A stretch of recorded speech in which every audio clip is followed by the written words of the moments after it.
Praise the Lord. ഇന്ന് നമ്മൾ ചിന്തിക്കുന്ന വിഷയം ദൈവശക്തിയെ വലുതായി കാണണം എന്നതിനെക്കുറിച്ചാണ്. സംഖ്യയുടെ പുസ്തകം 11-ാം അധ്യായം 23-ാം തിരുലിഖിതം. കർത്താവ് മോശയോട് അരുളി ചെയ്തു, എൻ്റെ കൈക്ക് നീളം കുറഞ്ഞു പോയോ? എൻ്റെ വാക്ക് നിറവേറുമോ ഇല്ലയോ എന്ന് നീ ഇന്ന് കാണും. ഹല്ലേലൂയ. ഒരു നിമിഷം നമുക്ക് പ്രാർത്ഥിക്കാം. ദൈവം ലോകത്തിൻ്റെ നാനാഭാഗങ്ങളിൽ, വിവിധ ഭൂഖണ്ഡങ്ങളിൽ ഇതാ ഈ നിമിഷങ്ങളിൽ യേശു ക്രിസ്തുവിൻ്റെ നാമത്തിൽ നമ്മെ ഒരുമിച്ച് കൂട്ടിയിരിക്കുകയാണ്. വിശുദ്ധ ലിഖിതം ഇപ്രകാരം പഠിപ്പിക്കുന്നു. സഭാപ്രസംഗകന്റെ പുസ്തകം 5-ാം അധ്യായം 1-ാം തിരുലിഖിതം. ദേവാലയത്തിലേക്ക് പോകുമ്പോൾ സൂക്ഷ്മതയുള്ളവനായിരിക്കുക. ശ്രദ്ധിച്ച് കേൾക്കാൻ അടുത്തു ചെല്ലുന്നതാണ് വിഡ്ഢിയുടെ ബലിയർപ്പണത്തെക്കാൾ ഉത്തമം. തങ്ങൾ തിന്മയാണ് പ്രവർത്തിക്കുന്നതെന്ന് ഭോഷന്മാർ അറിയുന്നില്ല. ഓ ദൈവമേ, ഈ മണിക്കൂറുകളിൽ അങ്ങയുടെ മക്കളുടെ മേൽ അങ്ങയുടെ ആത്മാവിനെ നിവേശിപ്പിക്കണമേ. തങ്ങൾ തിന്മയാണ് പ്രവർത്തിക്കുന്നതെന്നറിയാതെ പാപത്തിലും ലോകകാര്യങ്ങളിലും ജഡിക മോഹങ്ങളിലും പൂണ്ടുകിടക്കുന്ന ഓരോ ആത്മാവിനെയും, ഓരോ ജീവിതങ്ങളെയും ഇപ്പോൾ ഈ നിമിഷങ്ങളിൽ അവിടുന്ന് തട്ടി ഉണർത്തണമേ. അങ്ങയുടെ തിരുസന്നിധി ഹൃദയം കൊണ്ട് എളിമപ്പെടാൻ, അങ്ങയെ അന്വേഷിക്കാനുള്ള ഒരു ഉണർവ് ഓ ദൈവമേ പരിശുദ്ധാത്മാവിനെ അയച്ച് അങ്ങയുടെ ദാസന്മാരുടെ മേൽ നൽകണമേ. ജെറമ്യ പ്രവാചകന്റെ പുസ്തകം 33-ാം അധ്യായം 3-ാം തിരുലിഖിതം. കർത്താവ് അരുളി ചെയ്തു, എന്നെ വിളിച്ചപേക്ഷിക്കുക, ഞാൻ നിനക്ക് ഉത്തരമരുളും. നിന്റെ ബുദ്ധിക്ക് അതീതമായ മഹത്വം നിഗൂഢമായ രഹസ്യങ്ങൾ ഞാൻ നിനക്ക് വെളിപ്പെടുത്തും. ഓ സർവശക്തനായ പിതാവേ, നിത്യരക്ഷയെക്കുറിച്ചും ദൈവരാജ്യ നഷ്ടത്തെക്കുറിച്ചും ആത്മാവിൻ്റെ നിത്യതയെക്കുറിച്ചും മാനസാന്തരത്തെക്കുറിച്ചും ഓ ദൈവമേ എൻ്റെയും ഓരോരുത്തരുടെയും ജീവിതത്തെക്കുറിച്ചും അങ്ങയുടെ പദ്ധതികളെക്കുറിച്ചെല്ലാം വെളിപാടുകളിലൂടെ ഇപ്പോൾ അവിടുന്ന് ഹൃദയങ്ങളിലേക്ക് പതിപ്പിച്ച് നൽകണമേ. Hallelujah, hallelujah. കരങ്ങൾ ഉയർത്തി എല്ലാവരും കർത്താവിനെ ആരാധിക്കട്ടെ. ചെറിയവരും വലിയവരും, കുട്ടികളും യുവതിയുവാക്കന്മാരും കുടുംബാംഗങ്ങളെല്ലാം ഇപ്പോൾ ഒരു കൂട്ടായ്മയായി ഏകമനസ്സോടെ കർത്താവിനെ ആരാധിക്കട്ടെ. യേശുവിൻ്റെ അത്ഭുത ശക്തി, പിതാവിൻ്റെ അത്ഭുത ശക്തി, മഹത്വത്തിൻ്റെ അത്ഭുതകരമായ പ്രവാഹം ഇപ്പോൾ കുടുംബങ്ങളിലേക്ക് വ്യാപരിക്കട്ടെ. ഇത് ശ്രമിച്ചുകൊണ്ടിരിക്കുന്ന ഓരോരുത്തരും ഹൃദയങ്ങളിലേക്ക് പ്രവഹിക്കട്ടെ. ഹല്ലേലൂയ, ഹല്ലേലൂയ, ഹല്ലേലൂയ, ഹല്ലേലൂയ. 147-ാം സങ്കീർത്തനത്തിൽ 10-ാമത്തെ തിരുലിഖിതം ദൈവത്തിൻ്റെ വചനം പഠിപ്പിക്കുന്നു, പടക്കുതിരയുടെ ബലത്തിൽ അവിടുന്ന് സന്തോഷിക്കുന്നില്ല, ഓട്ടക്കാരൻ്റെ ശീഘ്രതയിൽ അവിടുന്ന് പ്രസാദിക്കുന്നില്ല. തന്നെ ഭയപ്പെടുകയും തൻ്റെ കാരുണ്യത്തിൽ പ്രത്യാശ വെക്കുകയും ചെയ്യുന്നവരിലാണ് അവിടുന്ന് പ്രസാദിക്കുന്നത്. ഓ ദൈവമേ, ഹൃദയത്തിൽ എളിമപ്പെട്ട് അങ്ങയുടെ കാരുണ്യത്തിൽ പ്രത്യാശ വെച്ച് അങ്ങയുടെ മുമ്പിൽ എളിമയോടെ വ്യാപരിക്കാൻ അങ്ങയുടെ കൃപ ഈ നിമിഷങ്ങളിൽ വ്യാപരിക്കാൻ ഇടവരുത്തണമേ. കൃപ ഈ നിമിഷങ്ങളിൽ ചൊരിയണമേ കർത്താവേ. എല്ലാവരും സ്തുതിക്കട്ടെ. ഹല്ലേലൂയ, ഹല്ലേലൂയ. അഹങ്കാരത്തിൻ്റെ കോട്ടകൾ തകരട്ടെ, താൻ പോരുമഭാവത്തിൻ്റെ കെട്ടുകൾ അഴിയട്ടെ. കുടുംബങ്ങളെല്ലാം ദൈവകൃപയ്ക്ക് വേണ്ടി ദാഹം ഉണ്ടാകട്ടെ. കുഞ്ഞുങ്ങളുടെ ഹൃദയങ്ങൾ ഉണരട്ടെ. മാതാപിതാക്കന്മാരുടെ ഹൃദയങ്ങൾ തുറക്കപ്പെടട്ടെ. ഹല്ലേലൂയ, ഹല്ലേലൂയ. യേശുവേ ആരാധന, ആരാധന. യേശുവേ ആരാധന, ആരാധന. യേശുവേ ആരാധന, ആരാധന. യേശുവേ സ്തോത്രം, യേശുവേ നന്ദി. യേശുവേ സ്തോത്രം, യേശുവേ നന്ദി. യേശുവേ സ്തോത്രം, യേശുവേ നന്ദി. Praise the Lord. ഹല്ലേലൂയ. സംഖ്യയുടെ പുസ്തകം 11-ാം അധ്യായം 23-ാം തിരുലിഖിതം. കർത്താവ് മോശയോട് അരുളി ചെയ്തു, എൻ്റെ കൈക്ക് നീളം കുറഞ്ഞു പോയോ? എൻ്റെ വാക്ക് നിറവേറുമോ ഇല്ലയോ എന്ന് നീ കാണും. എന്താണ് ഇങ്ങനെ ദൈവം തൻ്റെ പ്രിയദാസനോട് പ്രഖ്യാപിക്കാനുള്ള പശ്ചാത്തലം? പ്രിയപ്പെട്ട സഹോദരങ്ങളെ, പുറപ്പാട് പുസ്തകത്തിൽ ദൈവം നിരവധി അത്ഭുതങ്ങളിലൂടെ മോശയുടെയും അഹ്റോൻ്റെയും നേതൃത്വത്തിൽ ദൈവജനത്തെ ഈജിപ്തിൽ നിന്ന് പുറത്തു കൊണ്ടുവരുന്നതിൻ്റെ മനോഹരമായ ചിത്രങ്ങളുണ്ട്. സംഖ്യയുടെ പുസ്തകത്തിൽ അത് തുടർന്ന് മനോഹരമായി ചിത്രീകരിക്കപ്പെട്ടിട്ടുണ്ട്. അങ്ങനെ ദൈവജനം മോശയുടെയും അഹ്റോന്റെ നേതൃത്വത്തിൽ ദൈവത്തിൻ്റെ ശക്തമായ കരബലത്താൽ, അത്ഭുതകരമായ ഇടപെടലാൽ, ദൈവത്തിൻ്റെ നേതൃത്വത്തിൽ ഇതാ മുന്നേറിക്കൊണ്ടിരിക്കുകയാണ്.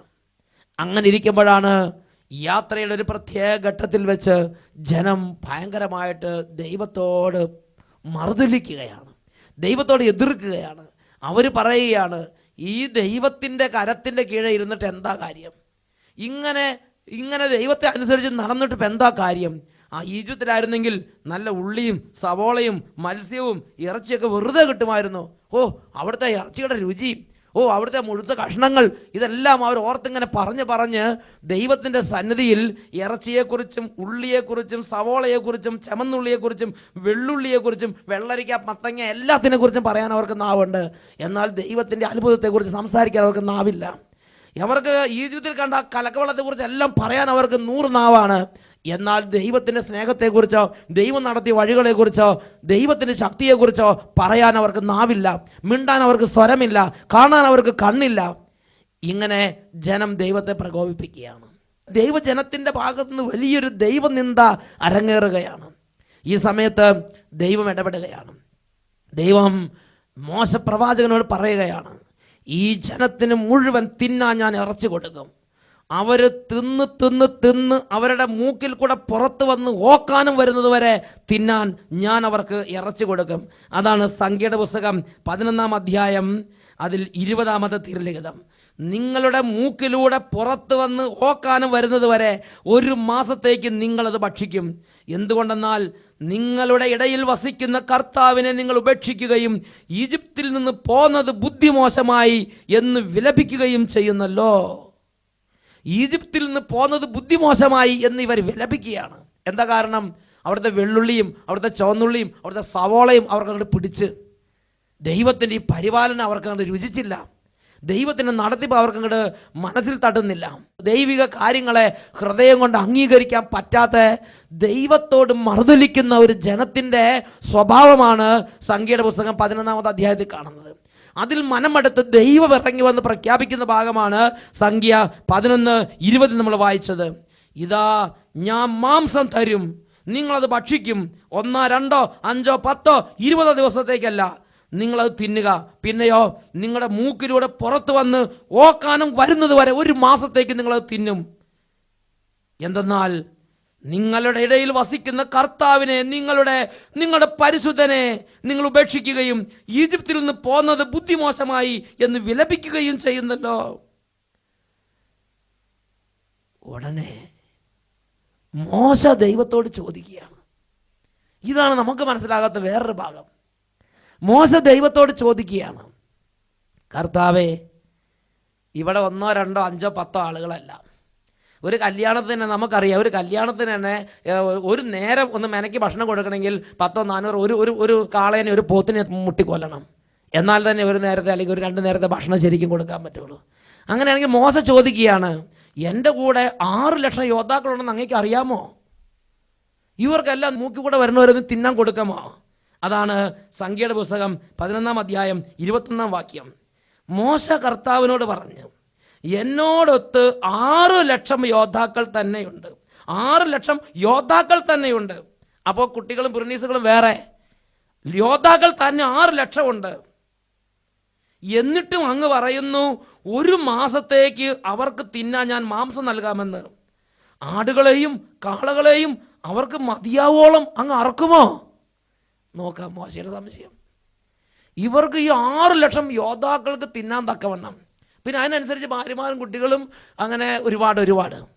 അപ്പോൾ ഇതുങ്ങൾക്കെല്ലാം മൂക്കിൽ കൂടെ പുറത്തു വരുന്നവരെ തിന്നാൻ അങ്ങ് എത്രമാത്രം കാളകളെയും ആടുകളെയും അറക്കും എന്നാണ് മോശ ദൈവത്തോട് സംസാരിക്കുന്നത്. അങ്ങേക്ക് അതിനൊക്കെ സാധിക്കുമോ? മോശ അത്ഭുതം കൂറി ദൈവത്തിന് മുമ്പിൽ നിൽക്കുകയാണ്. അടുത്ത വചനം ശ്രദ്ധിക്കാം. അവർക്ക് തൃപ്തിയാവുവോളം കടലിലെ മത്സ്യത്തെ അവിടുന്ന് ഒരുമിച്ച് കൂട്ടുമോ? പ്രിയപ്പെട്ട സഹോദരങ്ങളെ, ഇവിടെ എന്താണ് സംഭവിച്ചത്? ജനത്തെ പോലെ തന്നെ മോശയും ആ ജനം ദൈവിക ശക്തിയെ തുച്ഛീകരിച്ച് കണ്ട്, ആ ജനം ദൈവിക ശക്തിയെ നിസ്സാരമായി കണ്ട്, ആ ജനം ദൈവത്തെ നിസ്സാരമായി കണ്ടു. അതേ ആ അരൂപി, അതേ ആ ഒരു പ്രവണത, ആ ഒരു ട്രെൻഡ്, ആ ഒരു സ്വാധീനം ഇതാ മോശയുടെ മേലും അല്പാൽപമായി കയറിയിരിക്കുകയാണ്. മോശ ചോദിക്കണം, അങ്ങേക്ക് ഇതിന് കഴിയുമോ? അങ്ങ് ഇത്രമാത്രം ആടുകളെയും കാളകളെയും കൊല്ലുമോ? അത്രമാത്രം മീനെ ഒരുമിച്ച് കൂട്ടുമോ? അപ്പോഴാണ് ദൈവമായ കർത്താവ് പറഞ്ഞത്. അതാണ് സംഖ്യ 11:23. കർത്താവ് മോശയോട് അരുളി ചെയ്തു, എൻ്റെ കൈക്ക് നീളം കുറഞ്ഞു പോയോ? എൻ്റെ വാക്ക് നിറവേറുമോ ഇല്ലയോ എന്ന് നീ ഇന്ന് കാണും. എനിക്ക് കാളകളെയും ആടുകളെയും അറക്കേണ്ട ആവശ്യമില്ലെന്ന് നിനക്ക് അറിയാൻ പാടില്ലേ? എൻ്റെ വചനം വഴി ഞാൻ എൻ്റെ പ്രവൃത്തികൾ നിർവഹിക്കുമെന്ന് നിനക്ക് അറിഞ്ഞുകൂടായിരുന്നോ? എൻ്റെ വാക്ക് നിറവേറുമോ, എൻ്റെ വചനം കൊണ്ട് ഇത് നടക്കുമോ ഇല്ലയോ എന്ന് നിന്റെ കണ്ണുകൊണ്ട് നീ കാണുമെന്ന് മോശയോട് ദൈവം പറയുകയാണ്. പ്രിയപ്പെട്ട സഹോദരങ്ങളെ, ഇവിടെ തൽക്കാലം ദൈവം മോശയെ അങ്ങോട്ട് റിലീസ് ചെയ്ത് വിട്ടയച്ചിരിക്കുകയാണ്. എന്നാൽ ഇതിന് തക്കതായ പ്രത്യാഘാതം വരുമെന്നുള്ള കാര്യത്തിൽ സംശയമില്ല. ഞാനും നിങ്ങളും ദൈവത്തിൻ്റെ ശക്തിയെ നിസ്സാരമായി കാണരുത്. ഞാനും നിങ്ങളിത് നിസ്സാരവൽക്കരിക്കരുത്. ഇന്ന് എൻ്റെയും നിങ്ങളെയും ഞാനും നിങ്ങളും ജീവിക്കുന്ന സമൂഹത്തിൻ്റെ സ്ഥിതി എന്താ? ദൈവത്തെ നിസ്സാരമായി കാണുക, ദൈവിക കാര്യങ്ങളെ നിസ്സാരമായി കാണുക, പള്ളിയെ നിസ്സാരമായി കാണുക. നീ പള്ളി പോയി പറഞ്ഞാൽ മതി എന്ന് പറഞ്ഞതിൻ്റെ അർത്ഥം എന്താ? അതിനെല്ലാം പുച്ഛിച്ച് കാണുക, നിസ്സാരമായി കാണുക, വിലയില്ലാത്തതായി കാണുക, വിലയില്ലാത്തതായി കാണുക. വലിയ തിന്മയാണത്. ദൈവത്തിൻ്റെ ശക്തിയെ കുറച്ച് കാണരുത്. ദൈവത്തിൻ്റെ ശക്തിയെ വലുതായി തന്നെ കാണണം. വീണ്ടും നമ്മൾ ഇതിൻ്റെ മറ്റൊരു രംഗം കാണുന്നത് സംഖ്യയുടെ പുസ്തകം 20-ാമത്തെ അധ്യായത്തിലാണ്. ദൈവം മോശയോട് പറഞ്ഞു, ഈ ജനം മുഴുവനും വെള്ളമില്ലാതെ ക്ലേശിക്കുകയാണ്. കുടിക്കാൻ ഒരു തുള്ളി വെള്ളമില്ലാതെ ദിനരാത്രങ്ങൾ വലഞ്ഞ ജനം വീണ്ടും വീണ്ടും ദൈവത്തോട് മറുതലിക്കുകയാണ്. ജനം പിറുപിറുക്കുകയാണ്. അവിടെ ജനത്തിന് വെള്ളം ലഭിച്ചില്ല. അവർ മോശയ്ക്കും അഹ്റോനും എതിരായി ഒരുമിച്ച് കൂടി.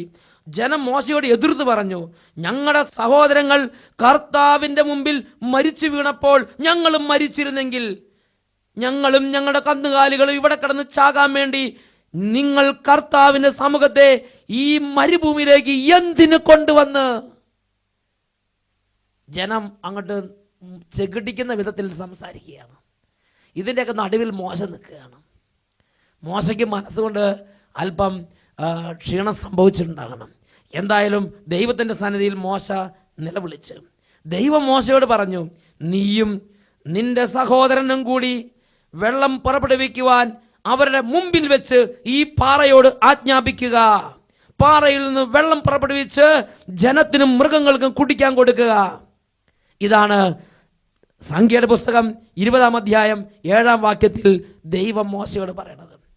ഇവിടെ ദൈവത്തിൻ്റെ മഹത്വം ഈ അവിശ്വാസികളും കീടബുദ്ധികളും ദുശാഠ്യക്കാരുമായ ഈ ജനത്തിന് മുമ്പിൽ ദൈവത്തിൻ്റെ മഹത്വവും ദൈവത്തിൻ്റെ ശക്തിയും ഉചിതമായ വിധം വെളിപ്പെടുത്താൻ തക്കവണ്ണം നല്ല പവറോട് പൗരുഷത്തോടും കൂടെ പ്രവർത്തിക്കേണ്ട മോശ ഇതാ ഈ കാര്യത്തിൽ ചില താളപ്പിഴകൾ വരുത്തുകയാണ്.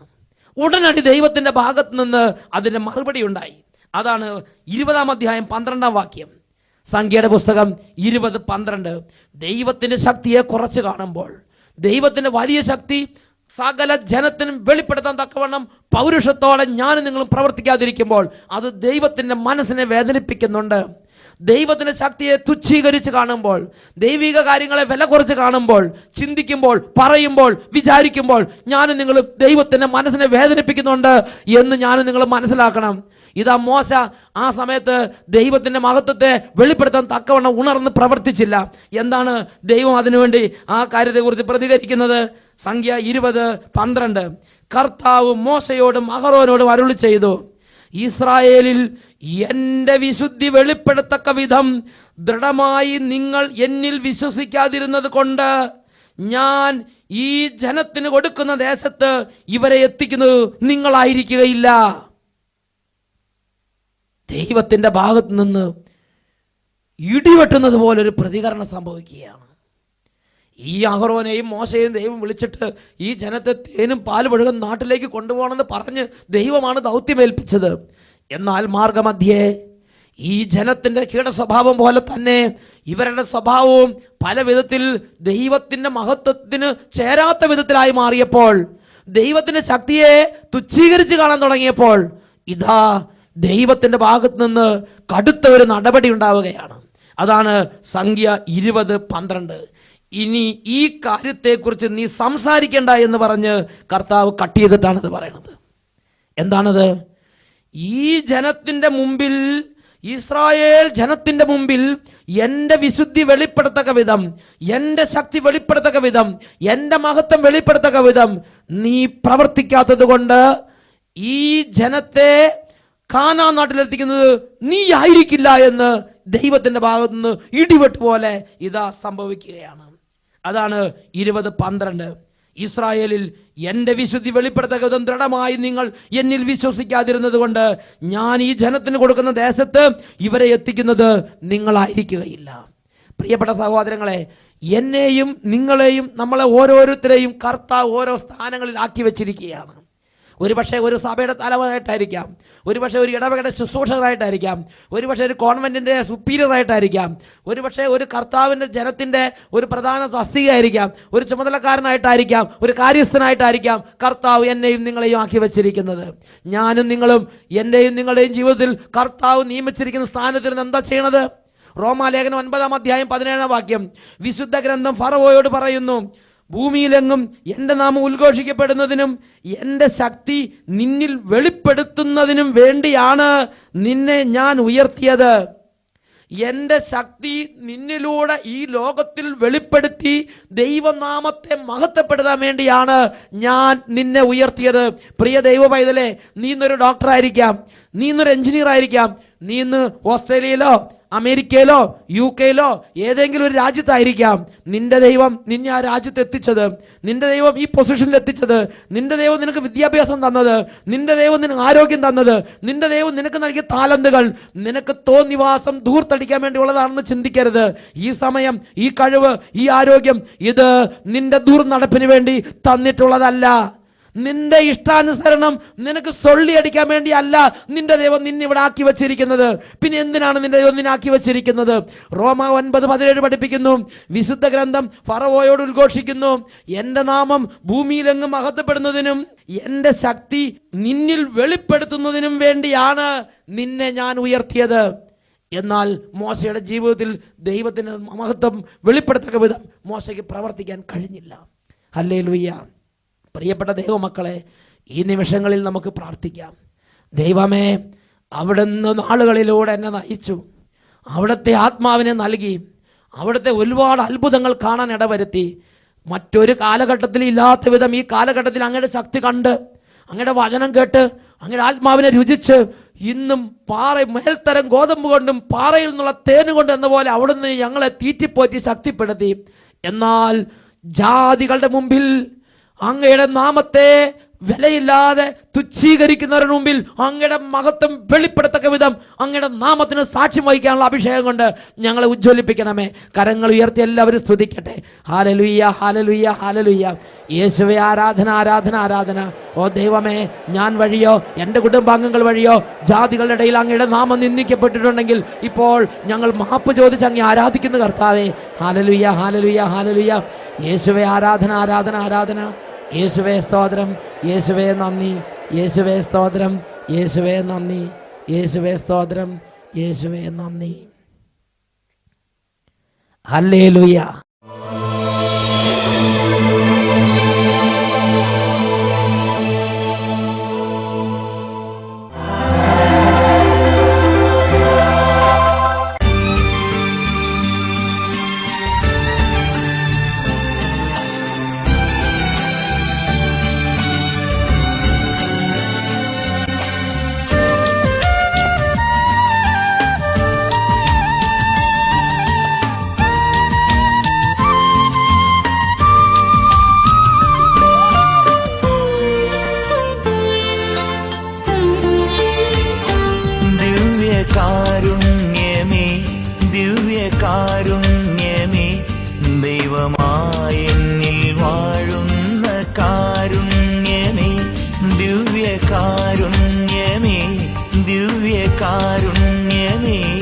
ദാനമായെല്ലാം നൽകുന്ന കാരുണ്യമേ,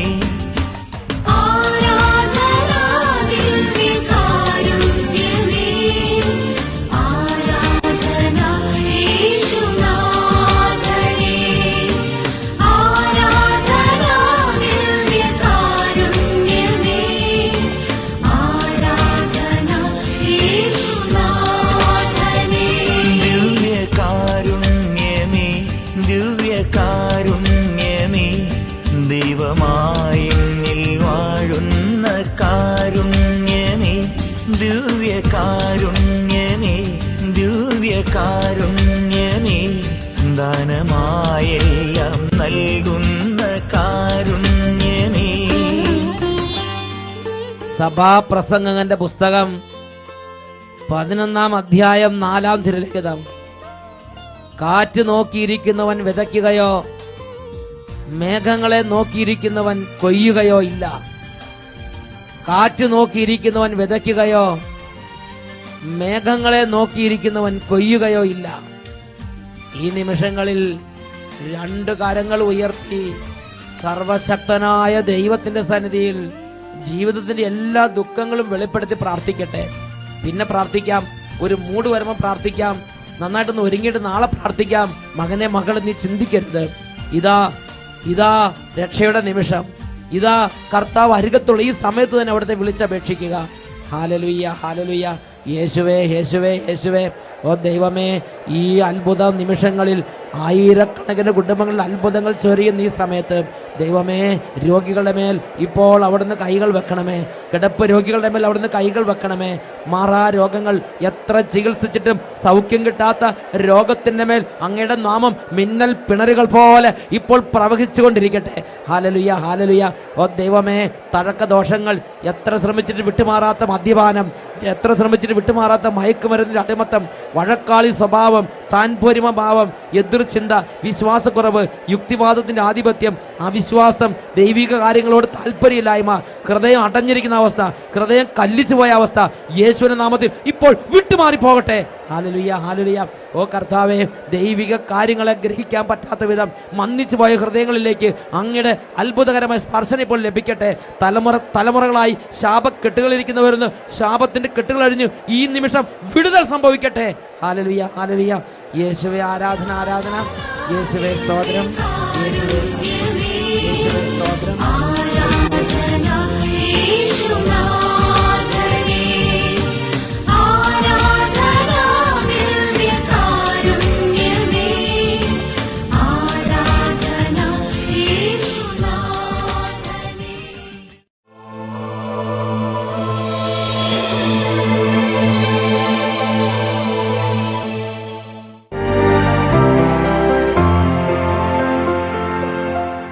എൻ്റെ പേര് ബ്രിജീത്ത. എനിക്ക് 20 കൊല്ലമായി ഷുഗറും പ്രഷറും തുടങ്ങിയിട്ട്. 20. ബ്രിജിത്താമ്മയ്ക്ക് വയസ്സ് എത്രയായി? 67 വയസ്സായി. 67 വയസ്സുള്ള ബ്രിജിത്താമ്മ ഒരു പ്രത്യേക സാക്ഷ്യമാണ്. ശ്രദ്ധിച്ച് പറ. അപ്പോൾ എൻ്റെ കാലിലേക്ക് 10 മാസമായി ഷുഗർ തുടങ്ങിയിട്ട് 2 വിരൽ പഴുത്തു, നീരും വെച്ചു, നടക്കാനും പറ്റില്ല. വല്ലാത്ത വിഷമത്തിലായിരുന്നു ഞാൻ. എൻ്റെ മോള് ഇവിടെ കന്യാശ്രീ മോള് ലിമ സിസ്റ്റർ വിളിച്ചു പറഞ്ഞു, അമ്മ ശാലോ TV-യിൽ എല്ലാ ആഴ്ചയും അഭിഷേകാഗ്നി കാണാൻ പറഞ്ഞു. എന്നിട്ട് 8:30 തുടങ്ങി. ഞാൻ കാലുവേദന സഹിക്കാതെ ഇരുന്ന് കരഞ്ഞ് പ്രാർത്ഥിക്കുകയായിരുന്നു. അപ്പൊ ചാച്ചന് TV-യിലുള്ള അധികം വിശ്വാസമില്ല. ഇങ്ങനത്തെ കാര്യങ്ങളും വലിയ ബാക്കിയെല്ലാം വിശ്വാസമുണ്ട്, നല്ല മനുഷ്യനാണ്. വേറെ ഒരു ഇങ്ങനത്തെ സെന്റിമെന്റ്സ് ഒന്നും എനിക്ക് ഇഷ്ടമല്ല എന്ന് പറഞ്ഞ് ചാച്ചന്റെ വഴിക്ക് പോവാ. അത് കഴിഞ്ഞ് എനിക്ക് തീരെ വയ്യാതായി കിടപ്പായി. അപ്പോ തലയെ കൈവച്ച് എല്ലാവരും പ്രാർത്ഥിക്കണം, കരഞ്ഞ് പ്രാർത്ഥിക്കണം. അതായത് TV കൂടെ വചനം പ്രഘോഷിച്ചുകൊണ്ടിരുന്ന സമയത്ത് അച്ഛനൊരു ആത്മാവ് പ്രേരണ തന്നു. ഇപ്പോൾ ഈ പ്രോഗ്രാമിൽ പങ്കെടുക്കുന്നവർ തൊട്ടടുത്ത് രോഗികളെ ആരെങ്കിലും ഉണ്ടെങ്കിൽ അവരുടെ ശിരസിലേക്ക് ഇപ്പോൾ യേശുവിന്റെ നാമത്തിൽ കൈകൾ വെക്കുക, യേശുവിന്റെ ആത്മാവ് വ്യാപരിക്കുമെന്ന് പറഞ്ഞു. അതനുസരിച്ച് അത് കേട്ടപ്പോ ഈ ചാച്ചൻ അറിയാതെ പോയി കൈവച്ചു പ്രാർത്ഥിച്ചു, കരഞ്ഞു പ്രാർത്ഥിച്ചു. 2 പേരും, ഞങ്ങൾ 2 പേരും മാത്രമേ ഉള്ളൂ എനിക്ക് സഹായത്തിന്. 2 പേരും അവിടെ കരഞ്ഞു പോയി ആ സമയത്ത്. ആ ടെലിവിഷൻ നടന്നുകൊണ്ടിരുന്ന. അത് കഴിഞ്ഞ് ഞാൻ ഉറങ്ങിയിട്ട് 4-5 ദിവസമായി. അന്ന് രാത്രി അഭിഷേകം കഴിഞ്ഞ് കിടന്നുറങ്ങി. അപ്പൊ ഞാൻ പ്രാർത്ഥിച്ചു, എൻ്റെ കർത്താവേ, എൻ്റെ ഈശോപ്പച്ച, എൻ്റെ കാലിലേക്ക് ഒരു തുള്ളി രക്തം കഴുകി ഇത് മാറ്റി. 2 വർഷമായി പഴുത്ത് വെങ്ങി വേദനിച്ചിരിക്കുകയാണ് കാല്. അന്ന് രാത്രി പറഞ്ഞു, ഒരു തുള്ളി രക്തം എന്നെ സുഖപ്പെടുത്തണേ പറഞ്ഞ് കരഞ്ഞിട്ട് അങ്ങോട്ട് കടന്നു. വിശദീകരിക്കണേ. പിന്നെ അങ്ങനെ പ്രാർത്ഥിച്ചു. എനിക്ക് അട്ടപ്പാടിയിലേക്ക് യാത്ര ചെയ്യാൻ വയ്യാത്ത കാരണം ഞാൻ അവിടെ ഇരുന്ന് പ്രാർത്ഥിച്ചു. അന്ന് തന്നെ എൻ്റെ കാല് വേദന കുറഞ്ഞു. രാത്രി 9 മണിക്ക് തുടങ്ങിയിട്ട് 5 മണി വരെ ഒറ്റ ഉറക്കം. നേരം വെളുത്ത് നോക്കി 3-4 ദിവസമായിട്ട് ഉറങ്ങിയിട്ട് നേരം വെളുത്ത് നോക്കിയപ്പോ കാലിലെ തൊലിയൊക്കെ പൊളിഞ്ഞു പോയി. നല്ല അതായത് ഇങ്ങനെ പഴുത്ത് വിങ്ങിരുന്ന പൊളിഞ്ഞ് ക്ലിയർ ആയിട്ട് പുതിയ തൊലി കൊടുത്ത് കർത്താവ് ആ പഴുപ്പ് മാറി, നീര് മാറി, വ്രണം മാറിയെന്ന് മാത്രമല്ല ആ ഷേപ്പ്ലെസ് ആയ തൊലി പോലും മാറ്റിയിട്ട് നല്ല തൊലി കൊടുത്ത് കർത്താവ് അനുഗ്രഹിച്ച് ആ നീല നിറം മാറി. ബ്രിജിത്ത് അമ്മയ്ക്ക് വർണ്ണിച്ചിട്ട് മതിയാകുന്നില്ല. കൈകൾ ഉയർത്തി വീശി അടിച്ച് കർത്താവിനെ ആരാധിക്കാം.